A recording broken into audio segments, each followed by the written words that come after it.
Hello, everyone. Welcome to night 26 of the Orphan's Tales Live quarantine reading series.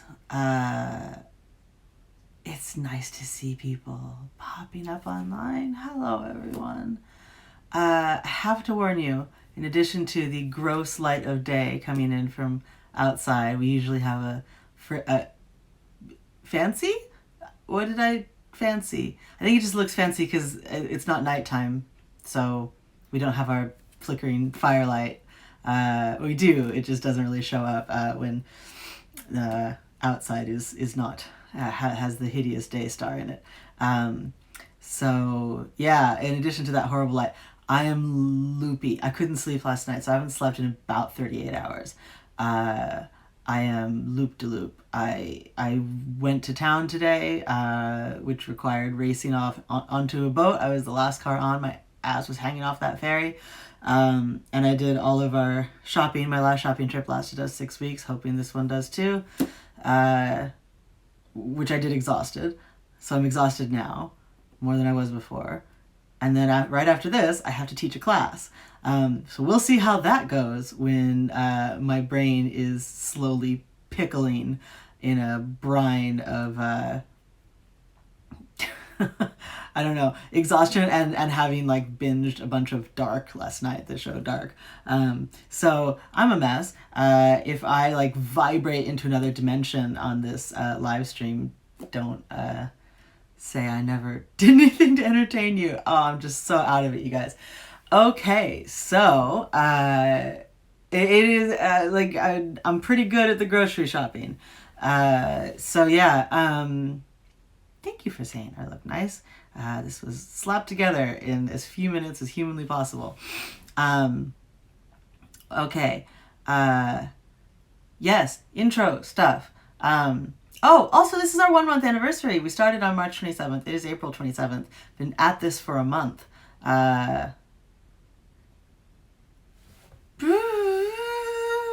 Confetti, confetti. You know, if I were better at Instagram, I'm almost certain I would know how to make it do that.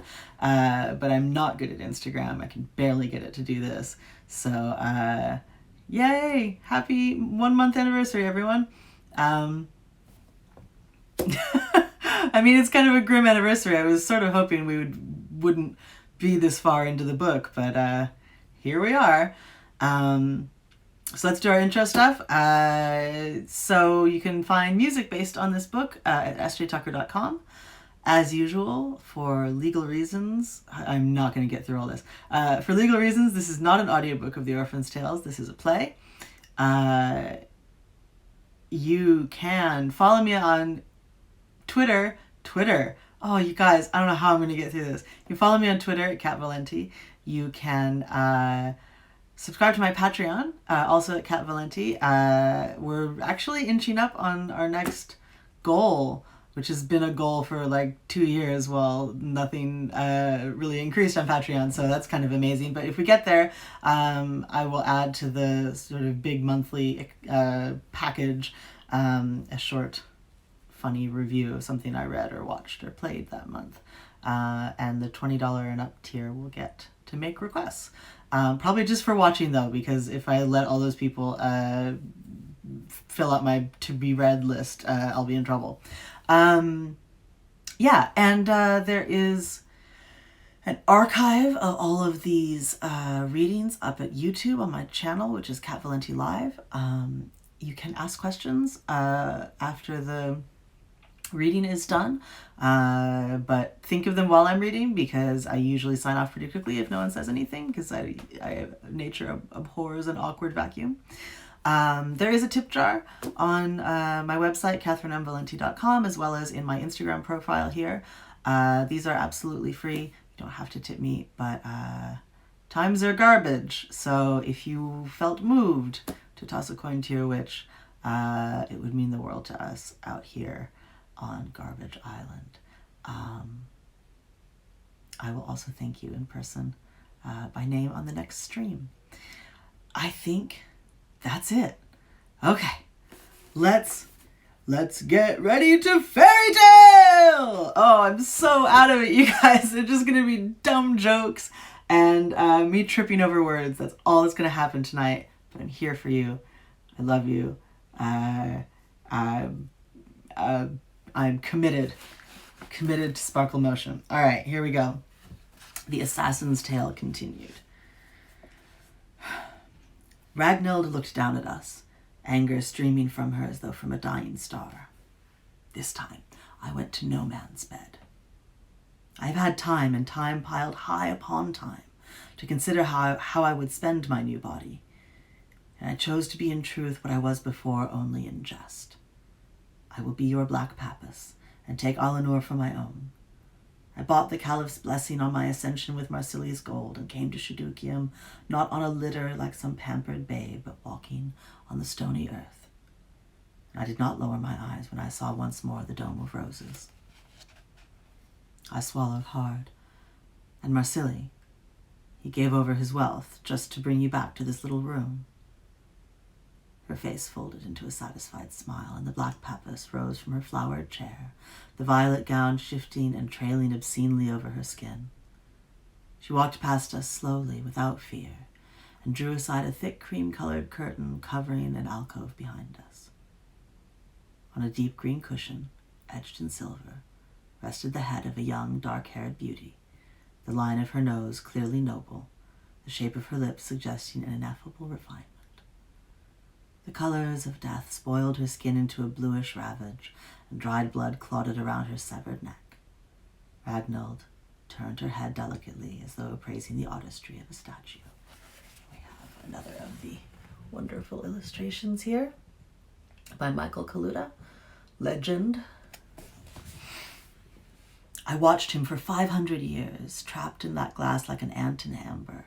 I hated him. The first real hate I had ever known, the first of many. I had begun to keep a catalogue of hatreds, and this was the first in my ledger, the hatred of the trapped thing. He waited so long. I think he would have left me if he were not bound by his love of this city to provide the service he was contracted for. That is the soul of Shadukium, after all. He was my first act in this flesh. I took his head and his gold in one stroke. You mustn't pity him. What kind of a man seduces a child into centuries of death which is not death for a few rubies from the Caliph's table? He was a fool and a glutton. She closed the curtain with a slow hand and turned back to us, bright-faced. Will you kill me now, or will you wait for a less guarded opportunity? I admit I've been wondering if the inevitable attempt would be daring enough to come while I am ensconced in my antechamber, attendants a mere door's width away, or if the new oath-breakers would wait until I was asleep. For you are oath-breakers, are you not? Your order forbids violence, and yet here you are.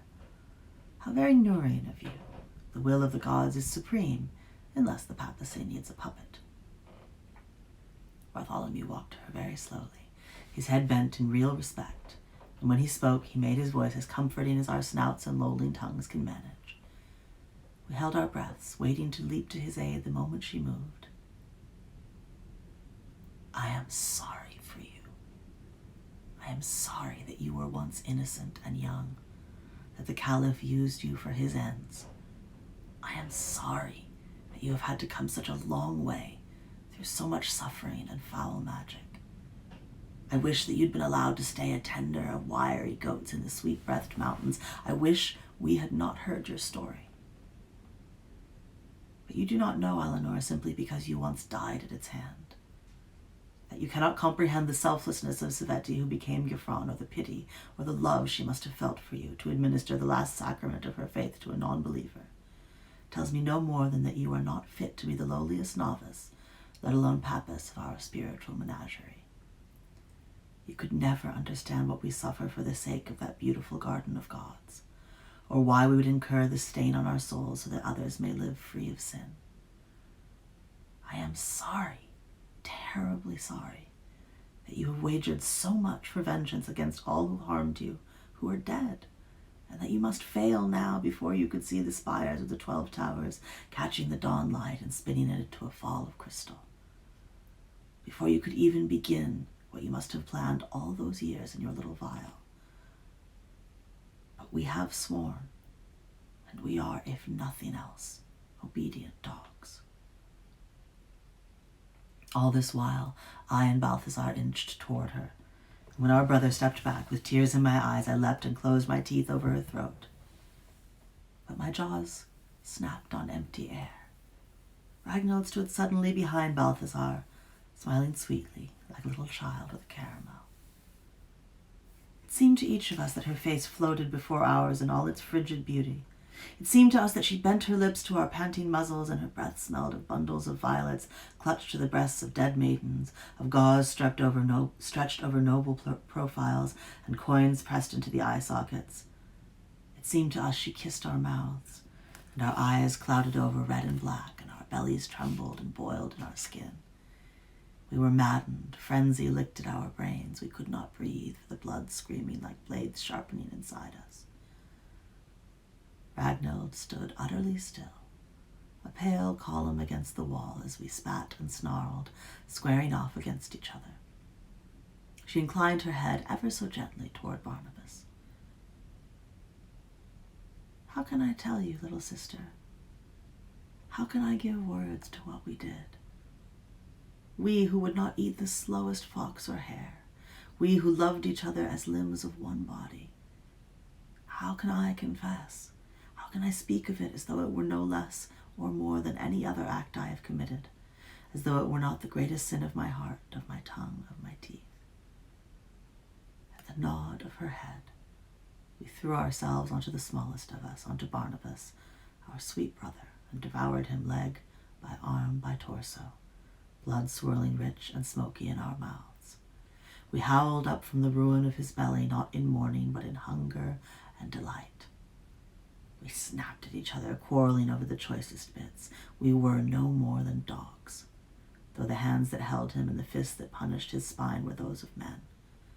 Our minds fled from us, and we exulted in his death. And Ragnhild swept from the slaughter room without a sound, as though her feet did not touch the crystal floor.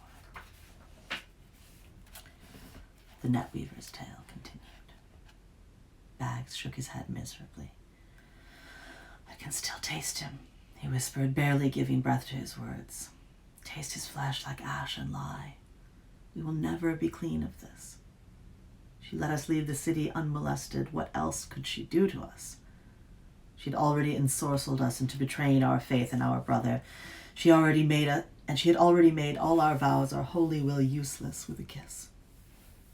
We are lost, and we cannot even say it was for the greater good. She lives, and danger stalks the city like a cat in the grass. He held his hands out to me helplessly. She is coming. She is coming, and she will madden us all. Poor Barnabas, he sits heavy in my belly, and I will never hear him extol the sweetness of blueberries again. She is coming, yes, and she does not want to destroy Eleanor. She wants to best it. She wants to prove to the world that we are all liars and heretics and faithless grotesques, that she is holy and we are demons. That is why she let us go. We are her first victory. Balthazar snapped, his voice bursting from behind me and startling both Bags and me. Bartholomew sidled up to his brother and added in a thick voice, however wretched her origin, she chose freely to continue her crimes against us from the moment she woke to this life. It is easy to forgive beautiful women, especially when they lay a sorrowful tale before you like a sugar-dusted meal. It does not mean they deserve forgiveness.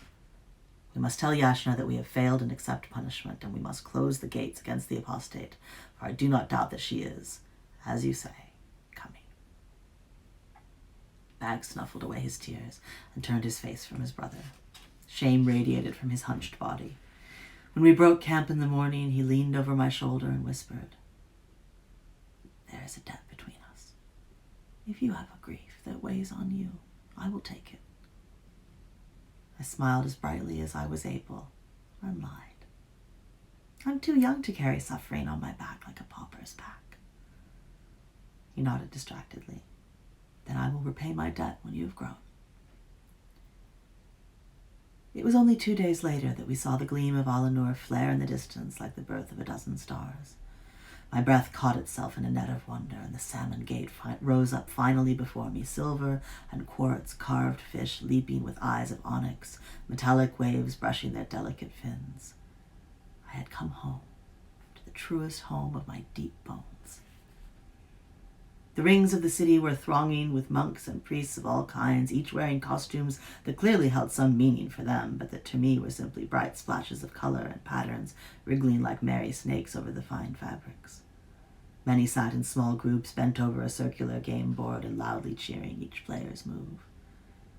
"That is Lo Shen, little love," Bartholomew said, "our sacred game. It is a prayer as well as a game. The object is to defeat the opposite player's god, surrounding that chief piece with involved patterns of the lesser pieces. The entire city plays at one level or another. It's very complex, but you will learn." The brothers, though their errand was urgent, seemed to drag themselves through the sparkling city, reluctant to reach its center. Instead, they guided me through its streets, inching closer to the innermost tower with each step. As ever, they buried their sorrow in the cairns of their wolf hearts and behaved as happily as the rest of the anointed city. The markets were manned by men and women dressed in vivid yellow garments, clasped at the shoulders with a fabulous crest, a golden rooster wrestling a peacock encrusted with bright blue stones. With each sale, which only occurred after extensive and enthusiastic haggling, they bowed deeply and anointed the head of the buyer with water. They were, I learned, the merchant monks of the Coral Tower. Balthazar explained that the exchange of goods was for them a ritual honoring their chief god, Gesai, Star of Gold, who in the first days gave birth to all the precious things of the world. Each coin they earn brings the children of Gesai together under the eyes of their mother. The rooster and the peacock represent finery for its own sake, struggling with finery for the sake of the world. For the peacock's pride in its functionless beauty, while the rooster crows up the sun each day and his feathers echo the color of his charge. Through the streets, whose smells and raucous sounds seemed like an endless carnival, strode the Draghi Celesti, masked in ivory serpent faces, priests and priestesses of the Tower of Ice and Iron, guardians of the city. Their uniforms were silver and blue, over-tunics emblazoned with a curling winged snake which extended from shoulder to ankle. They were not belligerent, but seemed as merry as any of the Lo Shen players, joking and sparring in the streets. They consulted with the rather plump women of the Tower of the 9 Yarrow Stalks, who were every one of them oracles of great skill. Bags snickered that they were so fat because they were expert extipisers, readers of entrails. A great deal of meat was left over after each ritual, and they believed waste to be a sin. The women were forced to have a great many feasts. As we ventured into the interior of the city, I saw the home of my companions, the Chrysanthemum Tower, thrusting up to the earth like a living thing. Indeed, it was entirely hidden by a vast cloak of chrysanthemums, yellow and red and orange, all crowding together like flames licking at a new branch. But at the door, guarded by 2 impeccably groomed kynocephaloi brandishing garden shears, for it was necessary to prune the stone, Bartholomew, Bags, and Balthazar stopped and turned solemnly to me. Bags knelt and smiled his toothy smile. "It is unlawful for those who have not committed their lives to the tower to enter. If you wish to live in Alinur, you must choose a tower. Naturally, we hope you will choose ours, but we cannot guide your decision." "On the bright side," Bartholomew added cheerfully, "you are somewhat limited. You have not the training to be an oracle, nor a droghi. They require entrance in early childhood. You would not pass the first of their tests. You cannot join the Tower of the Patricides." "Why not?" I protested. "You are not male. The patricides are separated into father and son dyads. The father raises his son in the traditions of the tower, and when the son arrives at the age of enlightenment, he kills his father, who is normally quite elderly by the time his son is ready to perform the rites. The son then grows to have his own children by women from outside the order, and the cycle continues." "It's barbaric," I cried, disgusted. "My own father had died when I was an infant. My fury leapt as quickly as a pheasant bursting from the grass." "It's done with great care and love," Balthazar explained gently. "And the solemnity of their ritual is touching. For them, to kill the father is to release the son from the shadow of the great man. To place your death in the hands of a beloved son is the most noble way to perish. We do not judge. We never judge. Nevertheless, you are equipped with neither male aspect nor a father, so could not enter that tower." And since it is rather clear to us that you are female, the Tower of Hermaphrodites is also barred to you. The secret must be kept from all, and we are already aware of your sex. You are left with the Tower of the Sun and Moon, Bartholomew went on, who have their eyes turned ever upwards, charting the courses of the heavens, and ever earthwards, watching for the glimpses of dust-bound stars. They collect ways of worshipping. Some say the stars were chewed out of a black horse, some out of a woman whose skin was the sky, some say they were auled in the belt of heaven, or worried out of the keel of an infinite ship by celestial mice. The tower has all their gospels catalogued. But the stars are not gods, they say. They are just lost children, as we all are. They are the most ancient order among us, and also the poorest, for the educated and wealthy have palates refined toward more complex and colorful faiths. The Nightingale Tower, too, would take you. Their method of worship lies in music, the filling of heavens with their songs, for they serve the sibling stars Chandra and Anshu, who made the first music of the world between them with their illuminate voices. There are also towers of living and the dead. With the living, you would be bonded to a creature, a falcon or a wildcat or a serpent, even a little green mantis. For they believe that divinity resides even in the smallest of beasts, and they are the voices of heaven. Your union with the creature would be absolute. You would hunt and live and die as one being. In the Tower of the Dead, you would study the bodies of all who die in the city, blood magic and lymph magic and the arcana of rigor mortis. They believe life is only an initiation, that death is the beginning of enlightenment.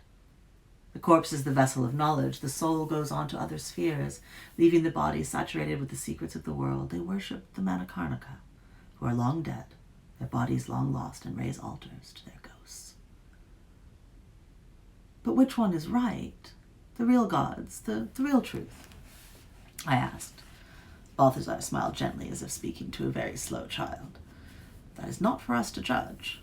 Each of us believes what seems true enough to him and allows others the same luxury. Who can know what happened in the dim dawn of the world? We can barely decide what to have for breakfast without a theological debate. The Nurian law is polite disagreement. We do our best with how the world appears to our own eyes. Bag snorted and scratched behind his furry ear. I think you're forgetting one brother. Oh, yes, said Bartholomew dismissively, the Tower of St. Sigrid, which, while we certainly do not judge, is hardly a religion at all. They follow in all things the example of the philosopher mariner St. Sigrid of the Boiling Sea, who was neither a star nor any other sort of god, and whose feats change each time you ask a Sigrid about their lady. She was a great navigator, they say. She was a sea goddess in the lands of old. She was a humble oarswoman. She had 3 breasts and grew a beard. Who can tell? They are secretive, and they ply the river's current on ships of cypress wood and tell no one of their rights. And then there is our own tower, said Bags fondly, the chrysanthemum. And you know of us already, the Book of the Bow and the Book of Carrie, the sanctity of plants, of all growing things, which give each of us our own lives so that we may live.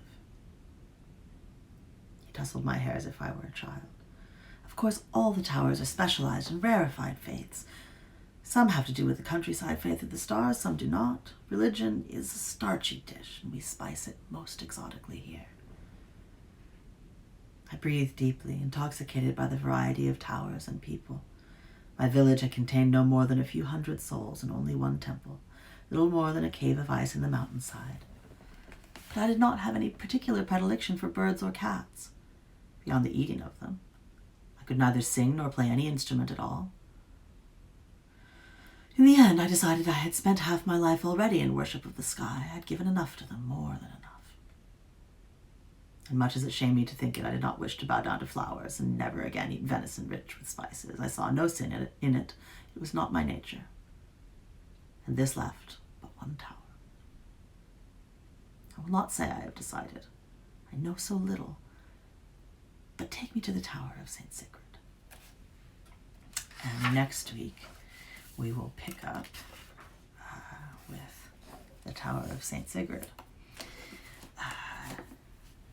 Managed to get through that one by the skin of my skin. Does anyone have any questions they want to ask? Big exposition, but I do remember writing that. I do remember really enjoying writing that. I think at the time I probably could have just written a history of Alinor and been happy with it. But you know, you're supposed to write a novel with a plot. That's what I'm teaching tonight, by the way. I'm teaching plot, at which I am terrible. At which I am terrible and have always been terrible. I'm like, I do nonlinear plot because I do love it. I'm a slut for structure, but also because honestly, I just never had any idea what I was doing, and so I've cribbed structures from every other great book ever written. This one was Arabian Nights. You mentioned previously that you sometimes change a book title once you're finished writing the book. What's the most outlandish working title you've had to discard? Well, okay, so I'm great at titles if they're obvious to me, and I'm terrible at titles if I have to think about them at all. And the Orphan's Tales, oh god, I think the original title was The Daughter's Tale, some terrible thing like that. I had no idea what to call it. My editor said it needed a series title, and each book needed its own title. I know that somewhere in the guts of my computer is a list of possible titles, and they're whatever. I do remember that the like number 2 one was the Inkmark Tales instead of the Orphan's Tales. But I don't remember what any of the other ones were for the individual books themselves. The thing is that once a book is out, I kind of forget all that stuff for self-preservation, so I'm not sure I remember any of the alternate titles. Some of them never had any. I do remember my editor wanted to change the title of Deathless. She didn't want me to keep that one. And I tried and I tried and I tried, and I could not come up with any other title for it. I think the only one that I even seriously considered was the 33 Misfortunes of Marya Morevna. 33 Misfortunes is a Russian sort of phrase, like when you're complaining about life, you say, oh, Goshechka, 33 misfortunes. But like, that's just a thing Russian people say. Like that scene didn't even make it into the book. So it just wasn't right. And I remember writing an email saying, look, this book is called Deathless. It's just what it's called. And there's nothing else.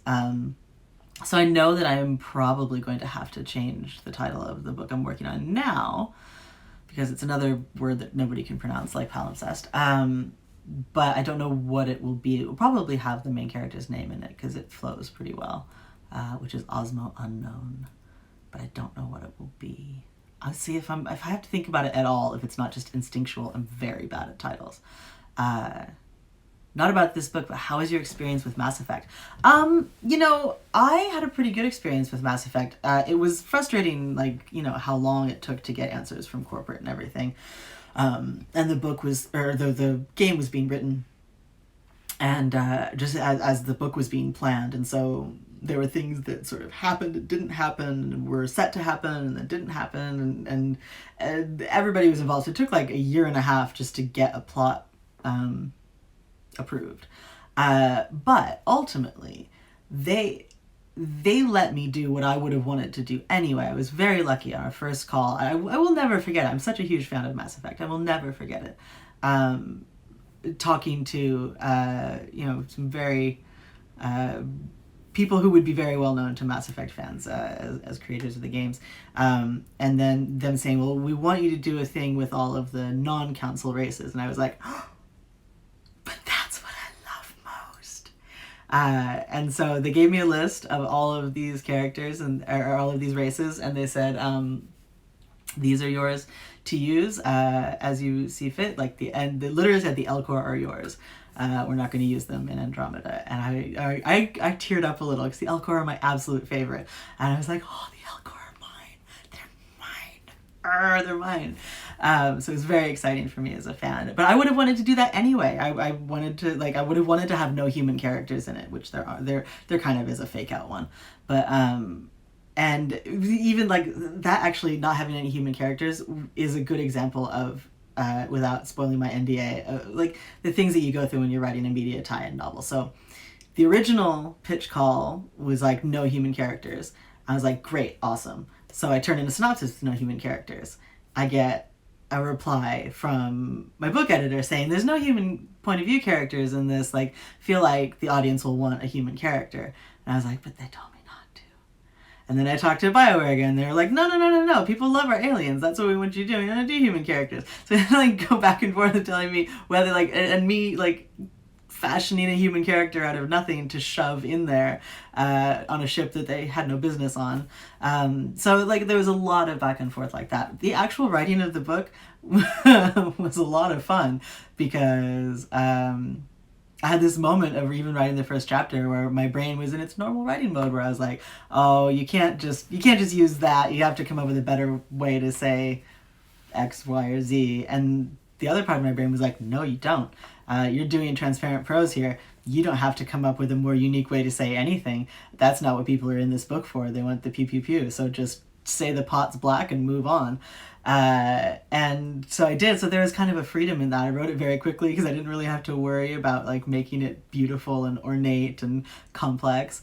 And I had all this butcher paper I'd taped up on the walls of my office, and I'd written down like every weapon in the game, every cocktail in the game, like all of these different things, so I could just glance up and pull details. And I have one huge wall in my office, and so I had a big piece of butcher paper for each of the Elcor and the Hanar and the Batarians and the Volus and all of them.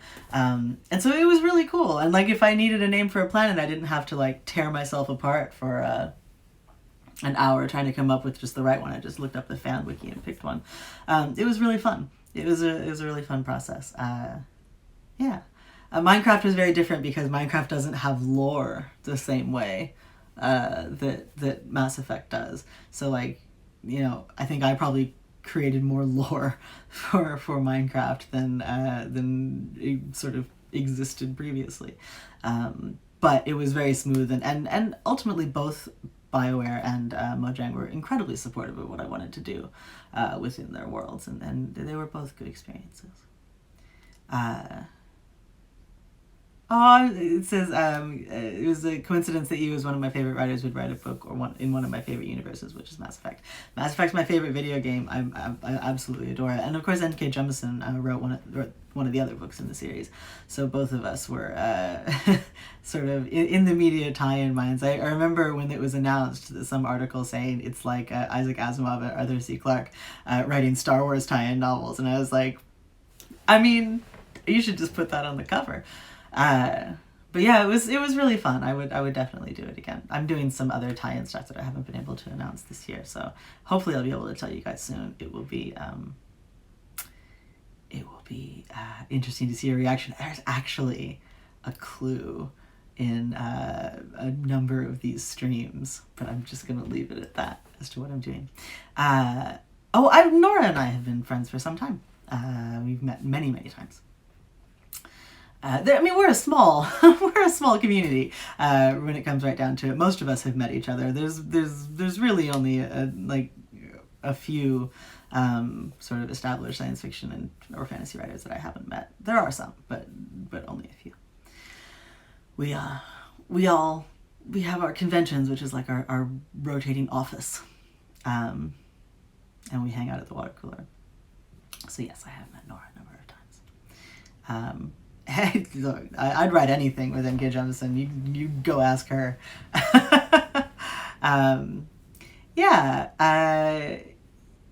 So let's do our outro stuff. I gotta start prepping for my class. So once again, for legal reasons, this is not an audiobook of the Orphan's Tales. This is a play, one-woman show. You can find music based on these novels at sjtucker.com. If you want a copy of these novels, I highly recommend supporting your local independent bookstore, most of which are still taking online orders. My local independent bookstore, should you want to support them in this very difficult time, is printbookstore.com. You can follow me on Twitter at Kat Valenti. You can subscribe to my Patreon at Kat Valenti as well, where we have a new goal we're pretty close to hitting, and a new reward for it. It's pretty exciting. You can go over and read all about it. And there's a tip jar in my Instagram profile, as well as on my website at katherinemvalenti.com. Anything that you might like to toss in my hat, be it a quarter or a penny, is beyond appreciated by our household as we bow and scrape toward the end of the month. So thank you so much for tuning in. I actually think we are probably going to have to skip tomorrow night. I'm teaching every night this week, and I think that there's just not enough time between classes tomorrow to make this work unless I were to do it at like 10 p.m. So I'm still trying to find a way to make it work, but we might have to skip tomorrow night. Either way, I will let you know on my Twitter, Instagram, Facebook, whatever.